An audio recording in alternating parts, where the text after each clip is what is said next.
I hope you enjoy this hero's journey into the realm of philosophy, psychology, and physics. If you want to help me create more content like this, please subscribe and consider sponsoring me here on YouTube. I also want to thank the Platonic Mystery School of the Divine Infinite Being for sponsoring this course, and you can check that school out at divineinfinitebeing.com.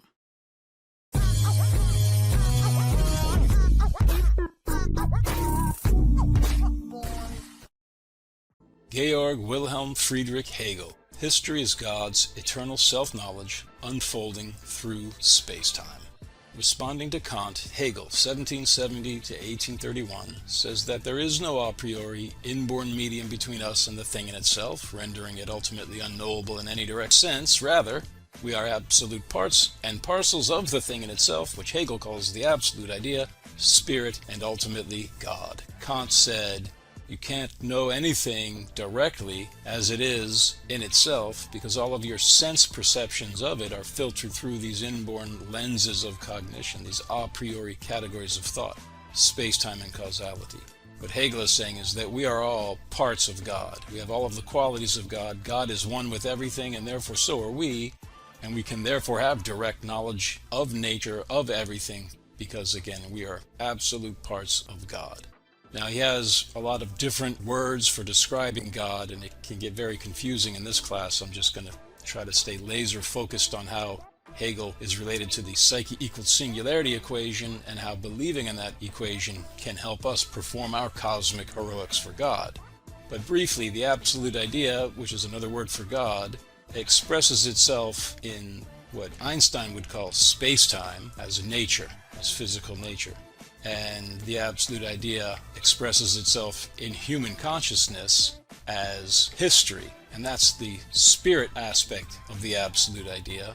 But the absolute spirit is God's full knowledge of all bits of information from the past, the present, and the future. But that absolute spirit manifests in a finite way in human consciousness.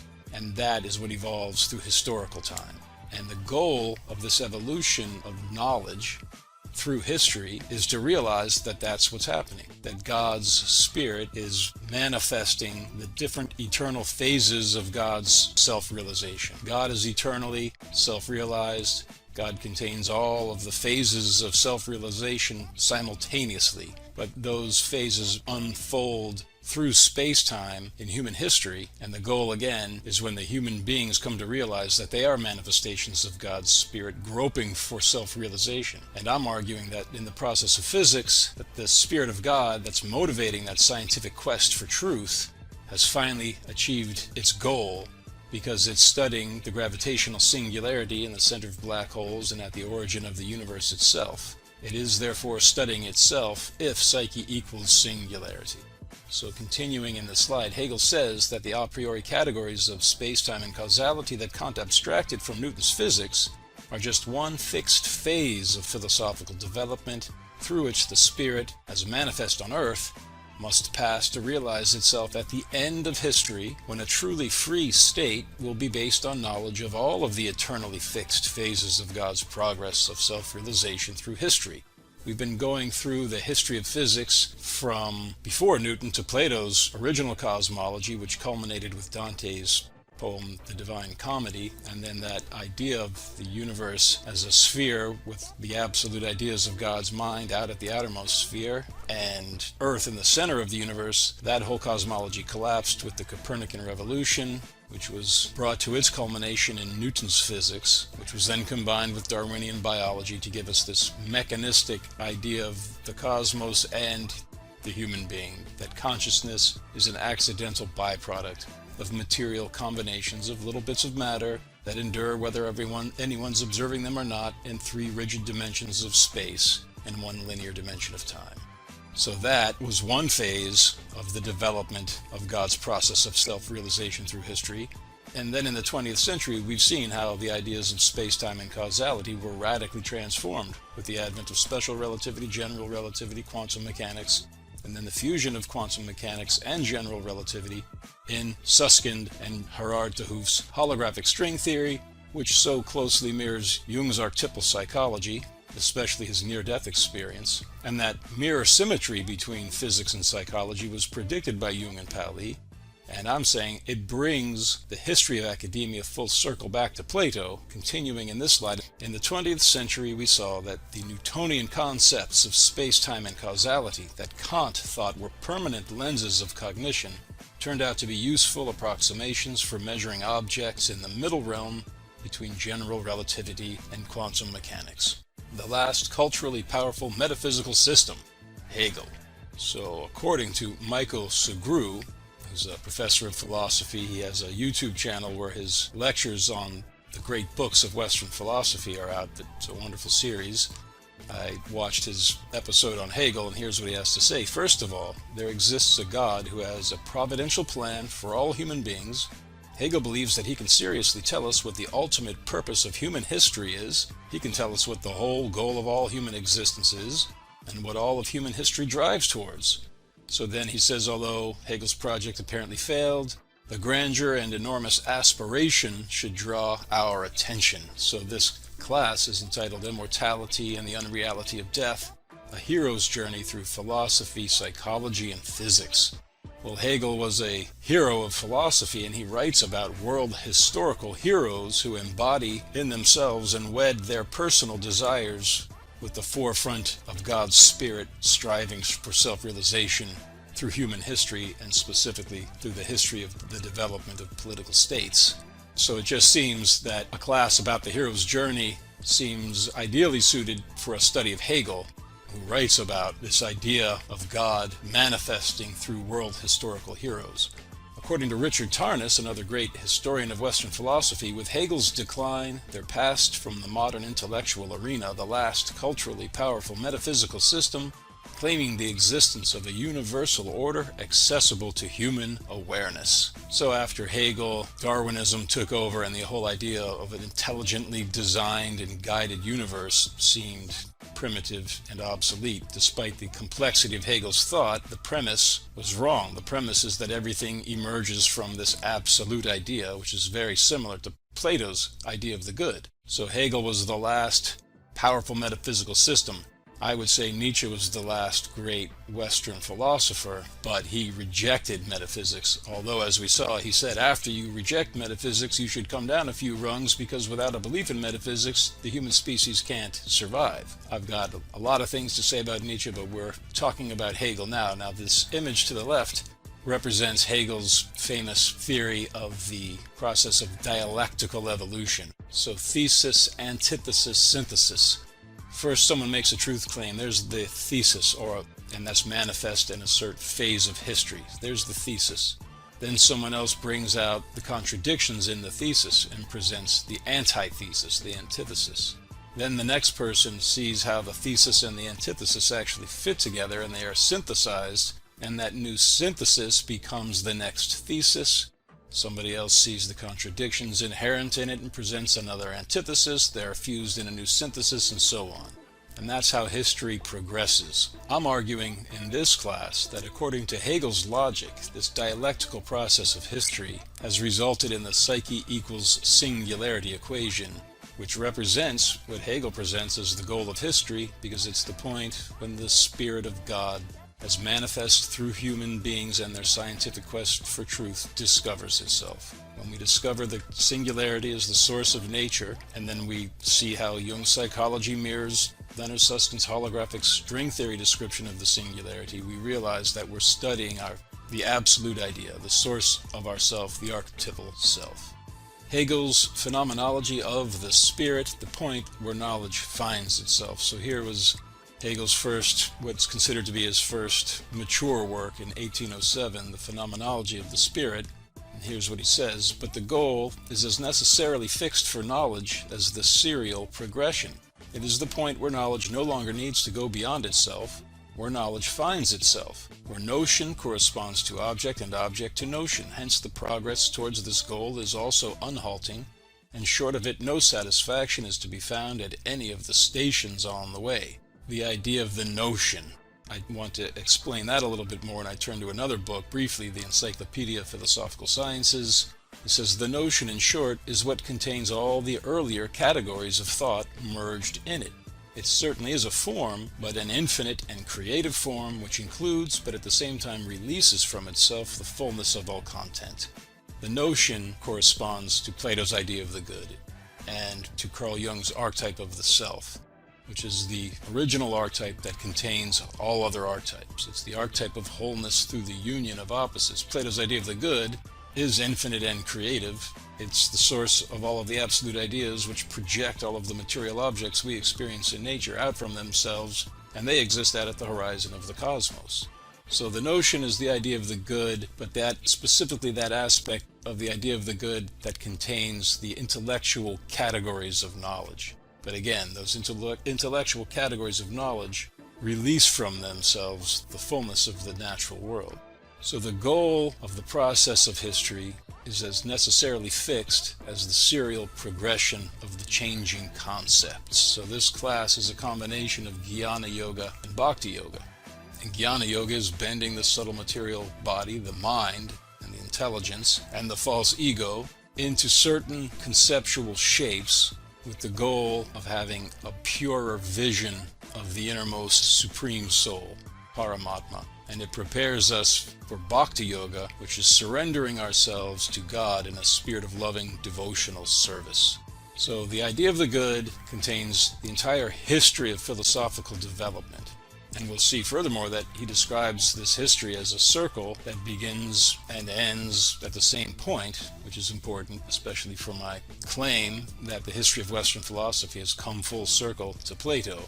But to analyze this important idea here, it's not that history is evolving randomly. It's not that the universe is evolving randomly. There's a definite series of fixed philosophical concepts through which we must go to purify ourselves as a human species to become worthy of realizing that we are the absolute parts and parcels of God. I'm going to read a little bit more from the Phenomenology of the Spirit. I've got a lot of Hegel's quotes packed into these next few slides. I didn't want to overload it with even more, but I do want to read this from the introduction, just a couple of pages before the quote here on page 74 in the Hegel Reader. Now, because it is only phenomenal knowledge for its object, this exposition seems not to be science, free and self-moving in its own peculiar shape. Yet from this standpoint it can be regarded as the path of the natural consciousness which presses forward to true knowledge, or as the way of the soul which journeys through the series of its own configurations as though they were the stations appointed for it by its own nature, so that it may purify itself for the life of the spirit and achieve finally, through a completed experience of itself, the awareness of what it really is in itself. A little bit later he says the series of configurations which consciousness goes through along this road is, in reality, the detailed history of the education of consciousness itself to the standpoint of science.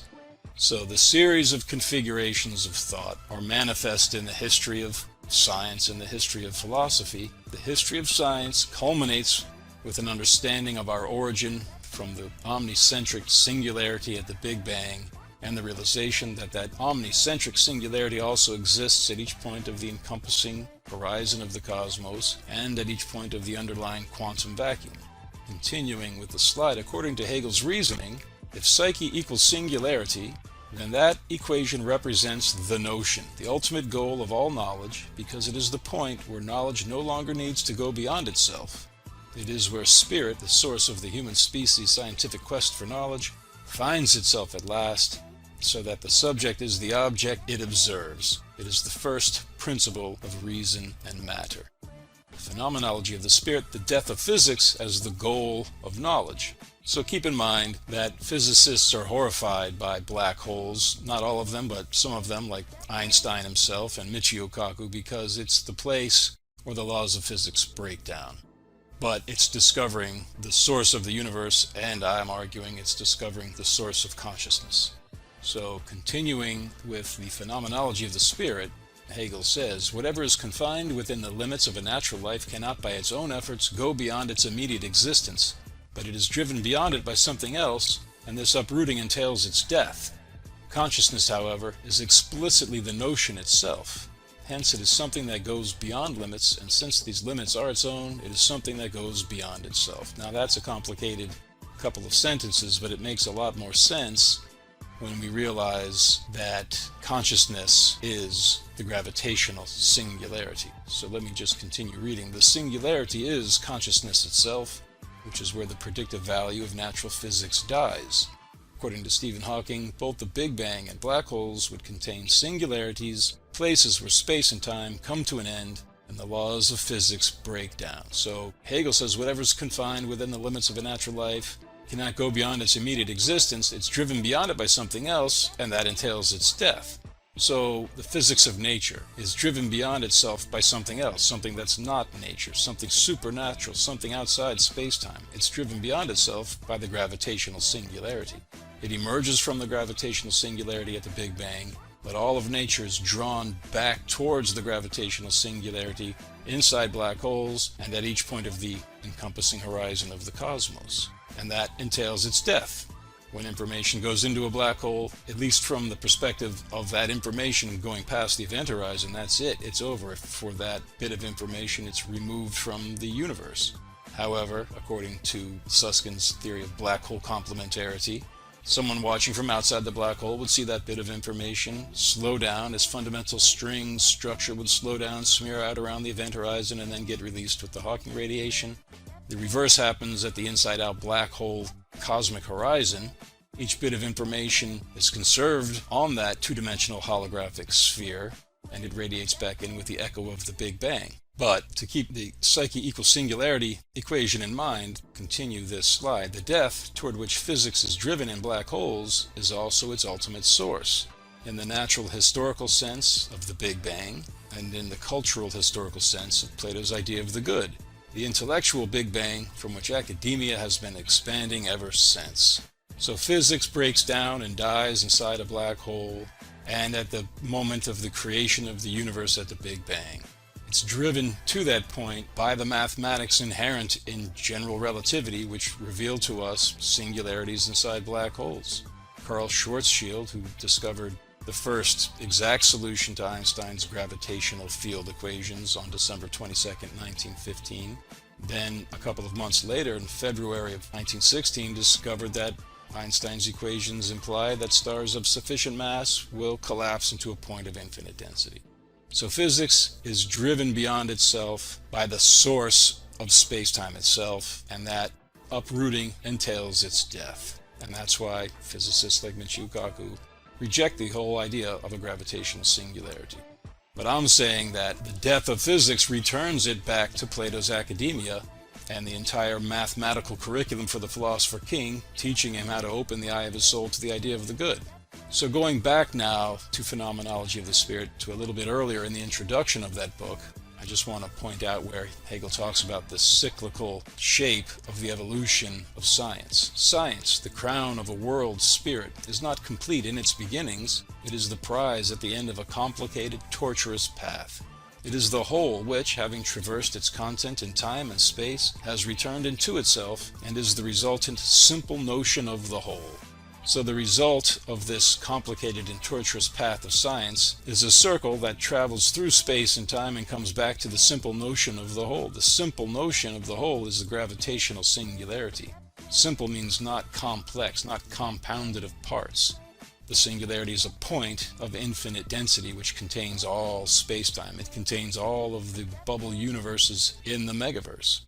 Every singularity is identical to every other singularity according to Leibniz's principle of the identity of indiscernibles, although I say we are also all independent eternal personalities. But continuing here with the phenomenology of the spirit, Hegel says it is the process of its own becoming, the circle that presupposes its end as its goal, having its end also as its beginning.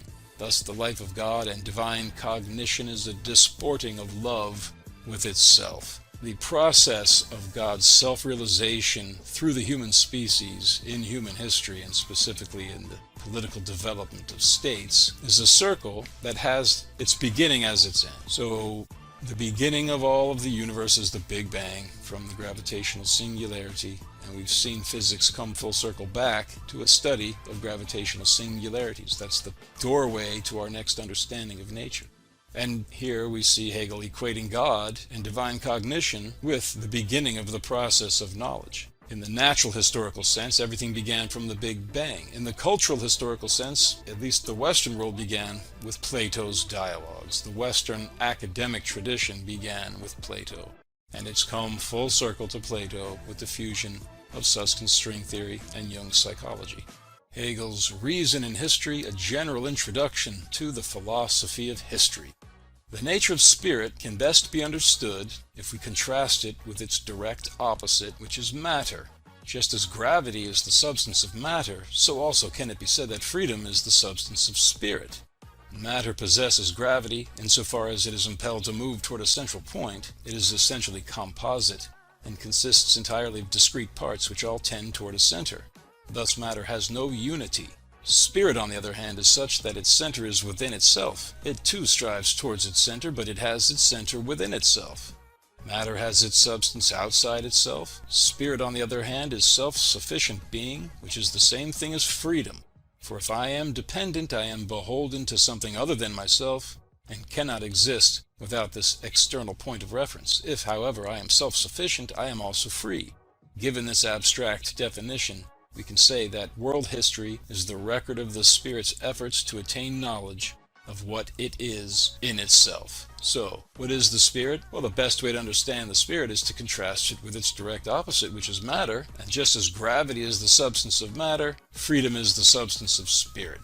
So matter and gravity are the opposites of spirit and freedom. But what I'm arguing is that a point of infinite gravity, a gravitational singularity, is spirit, and that is freedom. A gravitational singularity is not dependent on anything outside itself because it contains everything outside itself within itself. All bits of information from the past, the present, and the future of every universe in the megaverse is contained in each and every singularity. So matter possesses gravity insofar as it is impelled to move toward a central point.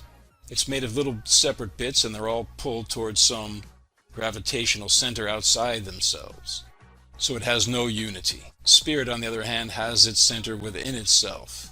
It strives towards its center, but its center is within itself. Well, what has a center within itself towards which it strives other than a gravitational singularity? Every other gravitational mass is pulled and affected by every other gravitational mass. In the material realm, the gravitational singularity is an infinitely deep well of gravity, and it collapses into its own center at an infinite rate, and therefore it qualifies infinitely to be Hegel's idea of spirit.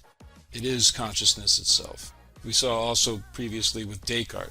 He said consciousness is thinking substance not extended in space, whereas matter is unthinking substance that is extended in space. So there again, the gravitational singularity qualifies for this definition of the self, with God being the supreme self who has infinite power and creates everything, which again qualifies the gravitational singularity as the God archetype. Continuing with Reason in History, infinite urge towards self-realization. World history is the expression of the divine and absolute process of the spirit in its highest forms, of the progression whereby it discovers its true nature and becomes conscious of itself. The specific forms it assumes at each of these stages are the national spirits of world history, with all of the determinate characteristics of their ethical life, their constitutions, their art, their religion, and their knowledge. The world spirit has an infinite urge and an irresistible impulse to realize these stages of its development, for this sequence and its realization are its true concept. The world spirit ascends through them in the course of history to its consummation in an all-embracing totality.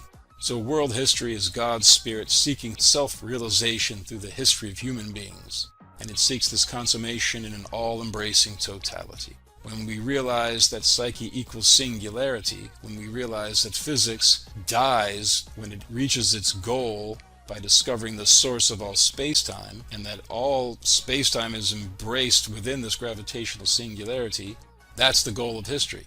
I'm arguing at least the next phase of God's unfolding self-realization through history is represented by the psyche equals singularity equation, because it's when psychology and physics reunite after being separated in light of the mechanistic cosmology which divorced spirit from nature. Plato originally saw everything, mind and matter, as contained within the absolute idea of the good. It's the source of visible light in the material world, and it's the source of consciousness and truth in the spiritual world. And Hegel's idea of the absolute idea corresponds to Plato's idea of the good. There are differences, but when we see how closely Hegel's definition of the spirit, or the absolute idea, or God, corresponds to the gravitational singularity, then it makes sense to say, yes, this fusion of Carl Jung's psychology and Susskind's string theory is this necessary phase of the progression of God's self-realization through world history. Reason in history, nothing great without passion. So here's what Hegel says: and if men are to be interested in anything, they must be actively engaged in it. That is, they look for their own interest in whatever end they work for, and they wish to identify themselves with it and find their own self-esteem confirmed by it. Nothing great has been accomplished in the world without passion. A state will be well constituted and internally powerful if the private interests of its citizens coincides with the general end of the state, so that the one can be satisfied and realized through the other. But for the state to achieve this unity, numerous institutions must be set up and appropriate mechanisms invented, and the understanding must go through prolonged struggles before it discovers what is in fact appropriate. So this is a hero's journey through philosophy, psychology, and physics. So let's just say, okay, I've taken this class. I do believe psyche equals singularity. I do believe it's possible for me to perform heroics on the cosmic stage. I do believe I'm living in a holographic movie projected from the horizon of the cosmos where all of the absolute ideas of God's mind exist. But what should I do? What is my task? What role should I play in this holographic, cinematic hologram? Well, here Hegel's saying what God wants to see is human beings realize that we are manifestations of God. God wants to see the progress of human culture culminating with the realization of our unity with God. So this review of Hegel's reason in history helps provide a potential script for us to follow as we're performing our heroics for God. Nothing great without passion, he's saying.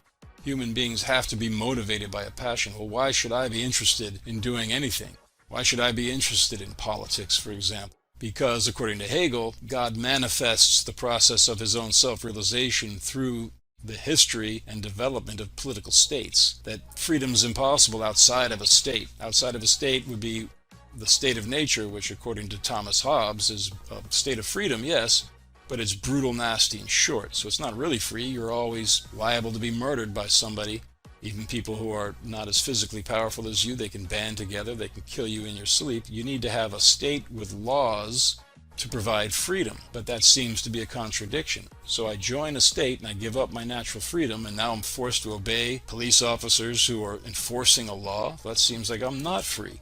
Well, what Hegel's going to say is that a state whose laws correspond to the inner laws inscribed on each of us is a free state, because then the laws you obey are only your own inner laws. And that is possible if each of us is a gravitational singularity.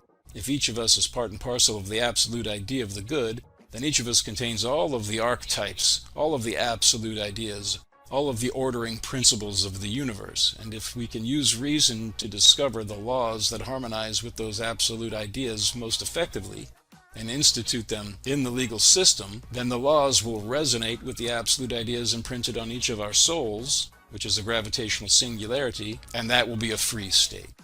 Reason in history, world historical heroes.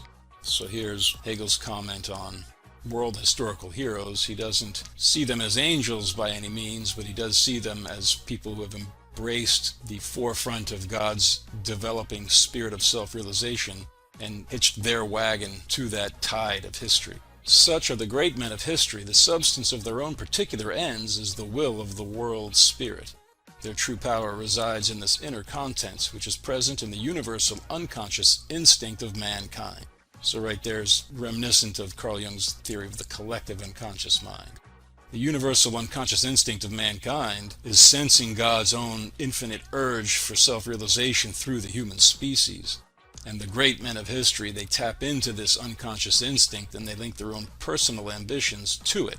So continuing, Hegel says, all men are driven by an inward compulsion, and they are incapable of resisting the individual who has taken it upon himself to execute one of the ends of history in the course of furthering his own personal interests. On the contrary, the nations flock to his standard, for he reveals to them and carries out what is already their own immanent impulse. The great individuals of world history, therefore, are those who seize upon the higher universal and make it their own end. To this extent, they may be called heroes. So if psyche equals singularity represents the goal of academic history and God's own spirit seeking itself through a study of nature, then to tap into that and to link our personal ambitions to that cutting edge of God's scientific quest to help human beings realize we are parts and parcels of God, to tap into that historical trend is to perform heroics on the cosmic stage for God. Reason in history, the cunning of reason. So here's the darker side of the world historical heroes' bargain with the cutting edge of God's spirit of history. When their end is attained, they fall away like empty husks.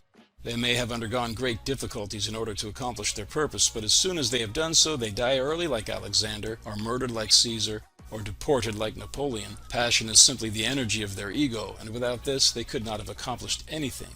The way in which the spirit in its subjective individuality here coincides exactly with the idea as an almost animal quality about it. It is what we may call the cunning of reason that it sets the passions to work in its service. The idea pays the tribute which existence and the transient world exact, but it pays it through the passions of individuals rather than out of its own resources, the cunning of reason. So world historical heroes like Alexander the Great, Augustus Caesar, and Napoleon were passionate individuals with their own intense egotistical ambitions.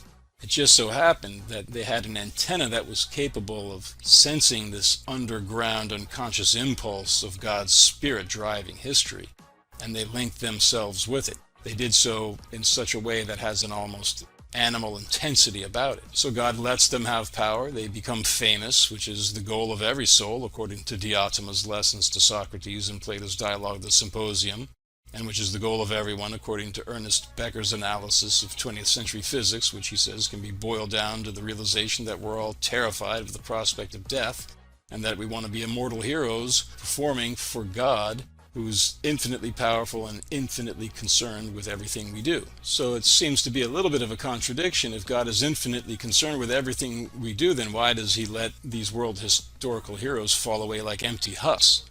Well, one reason is that they did their heroics primarily for their own personal ambition. What I'm arguing in this class is that we should surrender our egos to God, that's bhakti yoga, and then try to perform whatever heroic mission in life we do choose to serve God.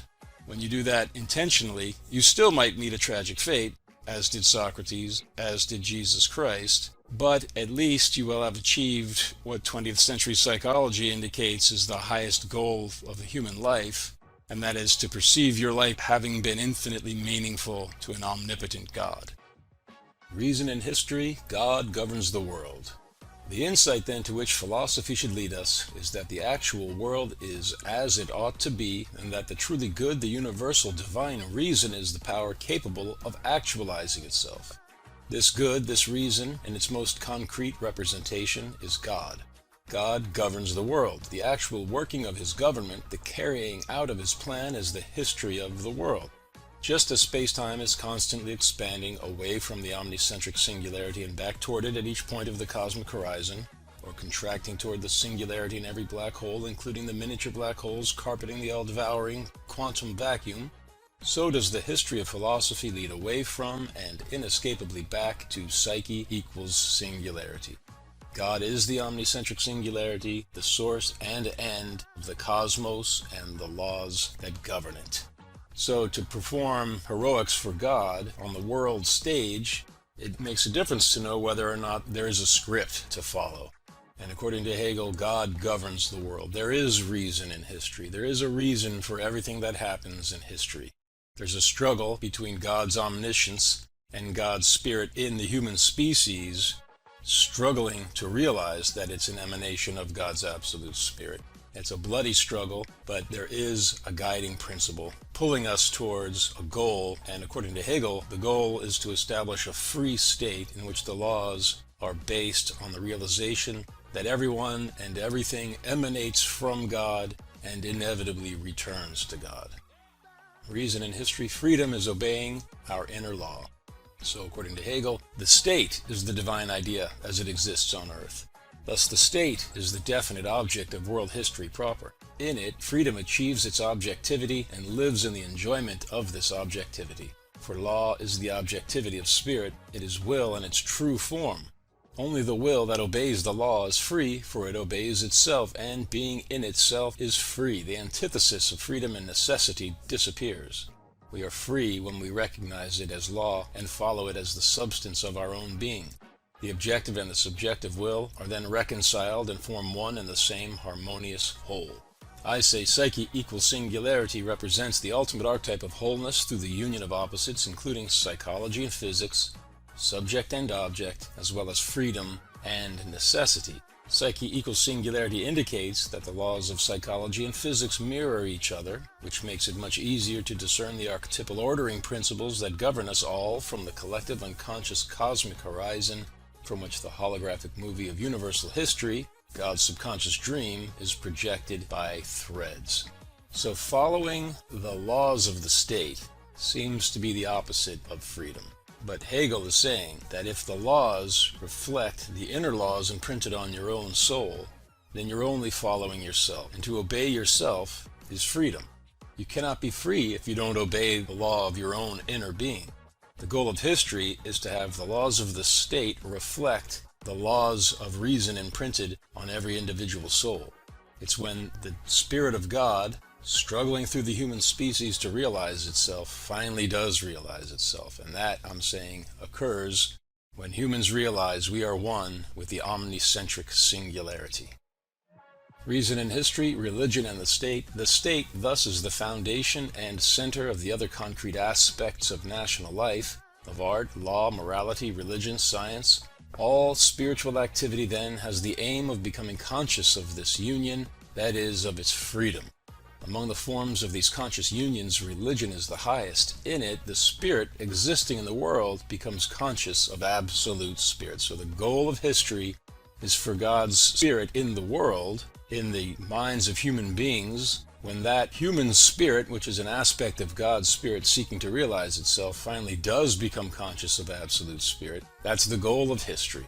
So continuing in reason and history, God as unity of the universal and particular, in whom even the particular is positively regarded, in the idea of incarnation. Religion is the sphere where a people gives itself the definition of what it regards as true. The idea of God, thus, is the general fundament of a people. In this respect, religion stands in closest connection with the principle of the state. Freedom can only exist where individuality is known as positive in the divine being. I say installing psyche equals singularity as the guiding principle of the state fulfills Hegel's vision of the goal of history, a truly free state in which everyone obeys the law of God, understood as the supreme self centered in us all. So freedom can only exist where individuality is known as positive in the divine being.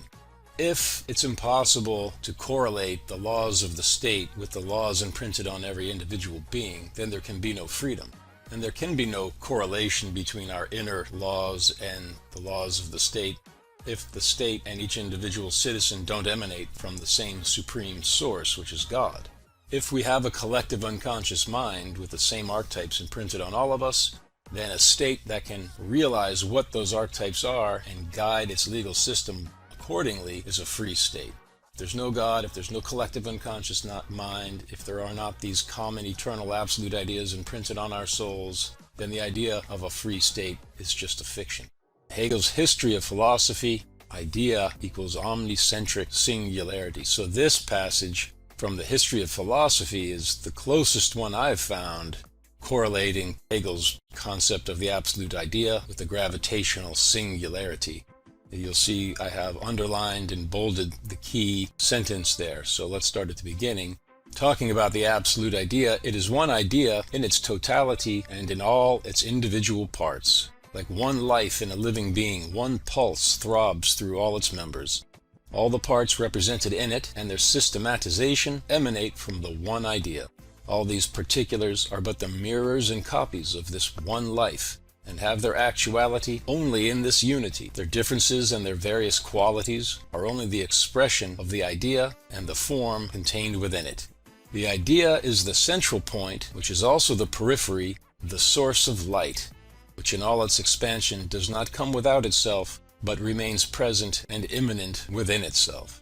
Thus it is both a system of necessity and its own necessity, which also constitutes its freedom.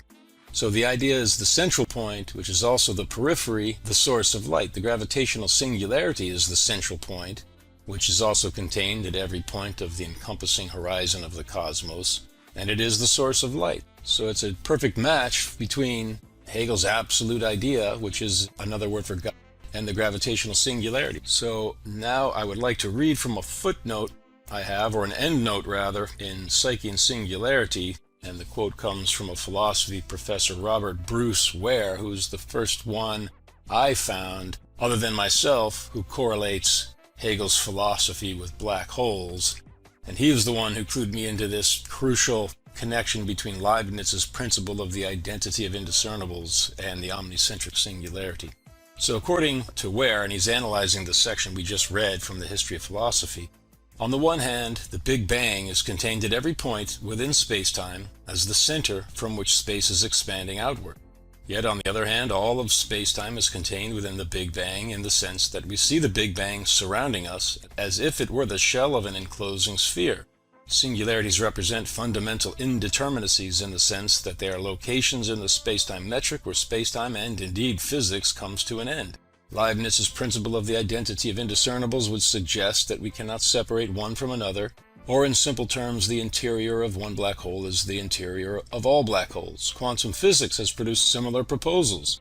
John Wheeler, writing in his classic text on gravitation, has observed that because of quantum fluctuations, the same indeterminacy associated with the space-time singularity that produced the universe as a whole must also recur in the form of a singularity at every point in space-time. Summarizing his own quantum approach to self-containment, David Bohm wrote that the totality of existence is enfolded within each region of space and time. So whatever part, element, or aspect we may abstract in thought, this still enfolds the whole and is therefore intrinsically related to the totality from which it has been abstracted. So the key point here is the idea is the central point, which is also the periphery, the source of light. That equates the absolute idea with the omnicentric singularity, which is consciousness itself, according to Carl Jung's leap day equation. Psyche equals highest intensity in the smallest space. So continuing in the slide, identity of indiscernibles, the omnicentric singularity, the source of light at the Big Bang, expands outward at an accelerating rate until reaching the absolute speed of light at the horizon of the cosmos, the periphery of the universe, within which the singularity is embedded at each point. Hegel's idea is equivalent to Plato's idea of the good. So the march of history is leading towards a realization that each of us is one with the omnicentric singularity, and a state that can establish that principle as the foundation of its legal system is a free state, which is again the goal of history according to Hegel. Hegelian dialectic, synthesis of the Middle Ages and the scientific revolution. In his introduction to Reason and History, Robert S. Hartman says, what Hegel, mainly through Marx, has historically wrought is an antithesis against the Middle Ages, social efficiency against Christian morality. The task of our time seems to be to bring about a synthesis of the two. So thesis, antithesis, synthesis. In the grand scheme of things, here's how I break down that triad of historical development. Thesis: Plato's theory of absolute ideas radiating from the idea of the good, the guiding principle of the ideally just state, which was fused with Christianity by St. Augustine and reigned supreme throughout the Middle Ages. Antithesis: the scientific revolution and the mechanistic atheistic cosmology that followed, culminating with the fusion of Newtonian physics and Darwinian biology. That's the worldview that still reigns today in academia, despite the knowledge of space-time that emerged in 1905 with Einstein. This is one of the big "the emperor wears no clothes" moments for me. How can the physicists who realize the past, the present, and the future coexist in a space-time continuum still so unself-reflectingly adopt the Darwinian, Newtonian, mechanistic worldview, which says that human consciousness is a byproduct of little bits of matter that combine in 3 dimensions of rigid space along a linear timeline? Every single ingredient upon which Darwinian biology is based has been undermined by 20th century physics, and yet the mechanistic Newtonian Darwinian worldview still reigns almost unquestioned, which is the biggest philosophical oversight that I know of. Synthesis: Psyche equals singularity.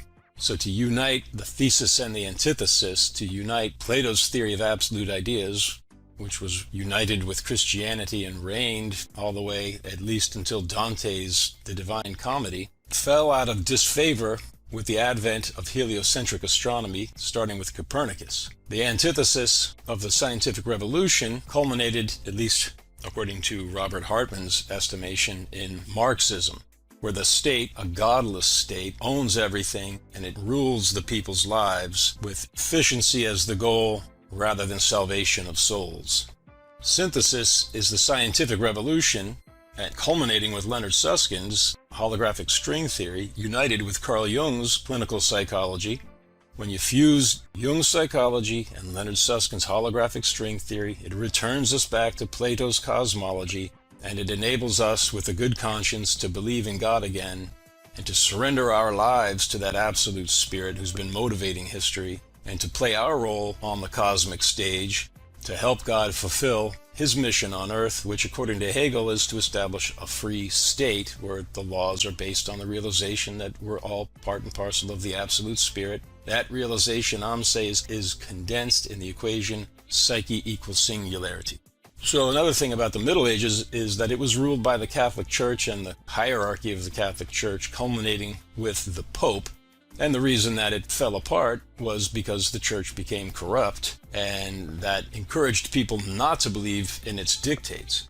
So if we're expecting a synthesis of the scientific revolution and the Platonic Christian cosmology, I just think it's worth remembering that in 1951, Pope Pius XII, thinking about the Jesuit priest George Lemaitre's theory of the Big Bang, which he developed in 1927, Pope Pius said, yes, it seems as if science has revealed the moment of creation from the hands of God. So I'll read again, something I read in a previous slide, the proofs for the existence of God in the light of modern natural science, address of Pope Pius XII to the Pontifical Academy of Sciences, November 22nd, 1951.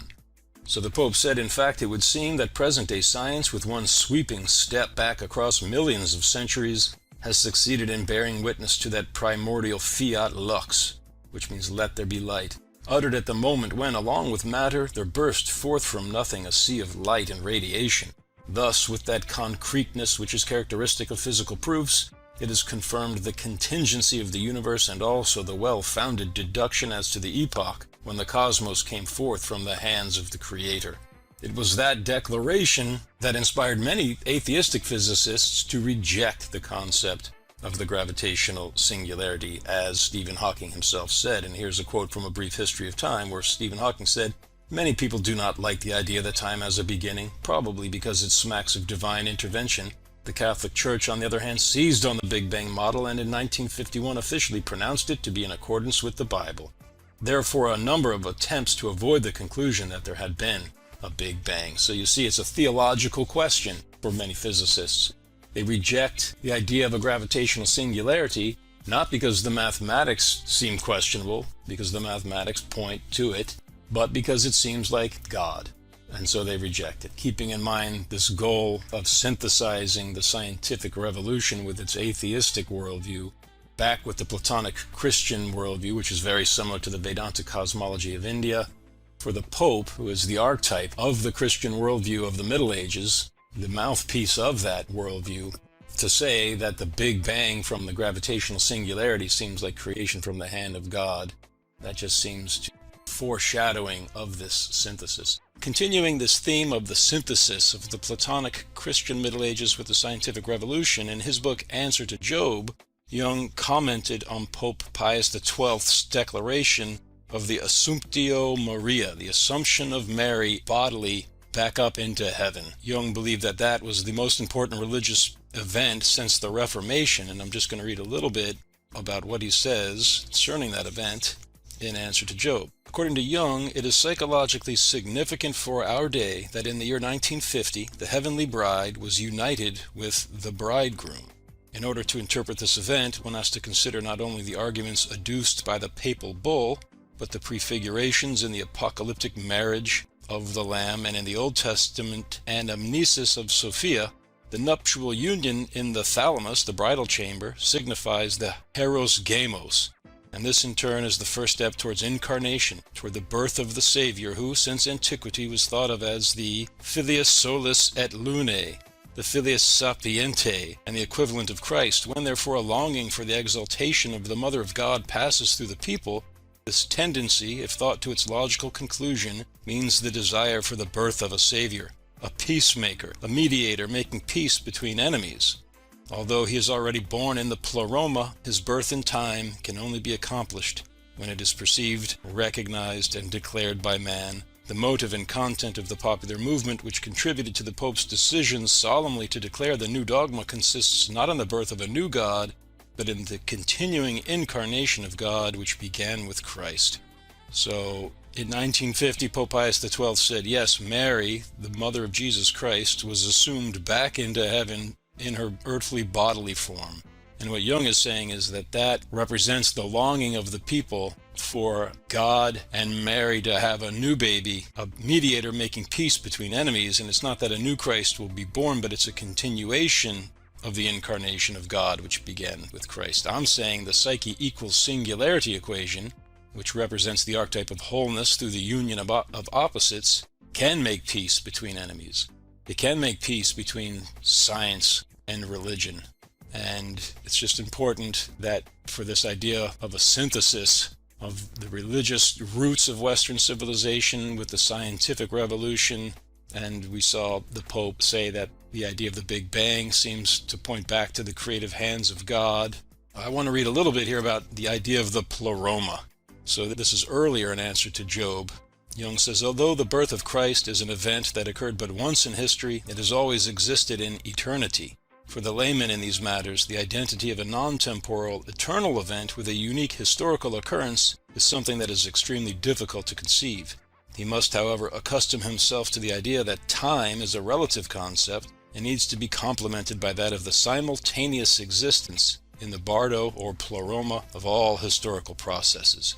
So the bardo or pleroma is the cosmic horizon. That is where Mary returned to live with God, which was already assumed to be the case for 1,000 years. In 1950, the Pope just made that an official dogma. And that is why Jung said that he believes it is the most important religious event since the Reformation. Nietzsche and the Circle of Philosophy, Vedanta and Platonism. We've been studying Hegel and his claim that God's Spirit moves history to realize itself through history, and the culmination of that process is when a state is established based on the knowledge that the human spirit is one with the Absolute Spirit, that it emanates from God's Absolute Spirit, and that it returns full circle to God's Spirit. The Vedanta philosophy in the East and Platonism in the West are the foundation stones of the philosophical journey, and arguing that the scientific revolution has brought us full circle back to the same cosmology presented in the Vedanta philosophical texts and in Plato's dialogues. So with that in mind, reading Nietzsche, here's a letter he wrote to Peter Gast in 1888. He said, Plato seems to me in all the main points simply to have been well instructed by a Brahmin. So the parallels between Plato's philosophy and the Vedanta philosophy as presented, for example, in the Bhagavad Gita, are extreme. They both believe in eternal souls that reincarnate from one material body to the next. They both believe in a spherical universe with concentric spheres of the elements, earth, water, fire, air, and ether. They both believe that the past, the present, and the future are interwoven at the outermost sphere, and that what we experience as three-dimensional reality radiates in from that outermost sphere, which the Vedanta philosophy calls Akasha. Plato doesn't have the multiverse of bubble universes, but his description of our universe with a soul in the central point that encompasses the outermost sphere mirrors the Vedanta cosmology with a Purusha avatar Vishnu in the center of every universe, and the Akasha string soul, the Akshara, embodying every point of the outermost sphere. So continuing here with Nietzsche, he says, it seems that all great things first have to bestride the earth in monstrous and frightening masks in order to inscribe themselves in the hearts of humanity with eternal demands. Dogmatic philosophy was such a mask, for example, the Vedanta doctrine in Asia and Platonism in Europe. So again, he's talking about things have to first bestride the earth, the beginning point of philosophy. Vedanta in Asia, Platonism in Europe, and then later in Beyond Good and Evil, He says that individual philosophical concepts are not anything capricious or autonomously evolving is betrayed in the end also by the fact that the most diverse philosophers keep filling in a definite fundamental scheme of possible philosophies. Under an invisible spell, they always revolve once more in the same orbit. The strange family resemblance of all Indian, Greek, and German philosophizing is explained easily enough. Where there is affinity of languages, it cannot fail. Everything is prepared at the outset for a similar development and sequence of philosophical systems. So we saw Hegel say the exact same thing, that there's a cycle of philosophy and that each phase of that cycle is fixed. I'm going to read now again from the Phenomenology of the Spirit from Hegel, just a couple of quotes that we read before, but I want to put them back in the context of these quotes from Nietzsche. So Hegel says, "It is the whole which, having traversed its content in time and space, has returned into itself, and is the resultant simple notion of the whole." Okay, so the whole, the absolute idea, it begins its journey of self-realization through the human species, and it traverses through time and space, and then it returns full circle to the resultant simple notion of the whole. The simple notion. Simple means not compounded of parts. The notion is the idea of the good. It contains all of the shapes of consciousness through which the spirit must travel in order to realize itself. The simple notion of the whole is the gravitational singularity, a simple point that contains all space and time. And then a little bit later, in the preface to the Phenomenology of Spirit, Hegel says, "It is the process of its own becoming, the circle that presupposes its end as its goal, having its end also as its beginning, and only by being worked out to its end is it actual. Thus the life of God and divine cognition may well be spoken of as a disporting of love with itself." So Indian, Greek, and German philosophizing, they revolve in a circle, end where they begin. Indian philosophy began with the Vedanta philosophy, Greek philosophy began with Plato, and German philosophy, I don't know where Nietzsche would say it began with, but he would consider himself the final consummation of German philosophy, which, according to his own logic here in Beyond Good and Evil number 20, would indicate that he came full circle back to the Vedanta Platonic philosophy. He pretended to be an enemy of God and the idea of an eternal soul, which I argue was a mask that he wore, but for the point of analyzing Hegel, here we see Nietzsche agreeing that the history of philosophy on earth rotates in a circle. And I'm saying that with the advent of holographic string theory and Jungian psychology, when we synthesize the two, that circle is completed. I hope you are enjoying this hero's journey into the realm of philosophy, psychology, and physics. If you want to help me create more content like this, please subscribe and consider sponsoring me here on YouTube. You can also click the link to my website, psycheandsingularity.com, to sign up for a multiple-choice test with over 100 well-crafted questions related to this class, and links to the specific parts of each video where the answers can be found. If you take that test to the end, you will receive a certificate indicating that you have become a Psyche and Singularity scholar. In addition to access to that test, there is also the opportunity to answer essay questions that ask you to relate concepts covered in this class to your own hero's journey. I will personally respond to each of those essays, point out any other parts of this class that I think might bolster your plan. Finally, I want to point out that this course is sponsored by the Platonic Mystery School of the Divine Infinite Being, and you can check those guys out at divineinfinitebeing.com.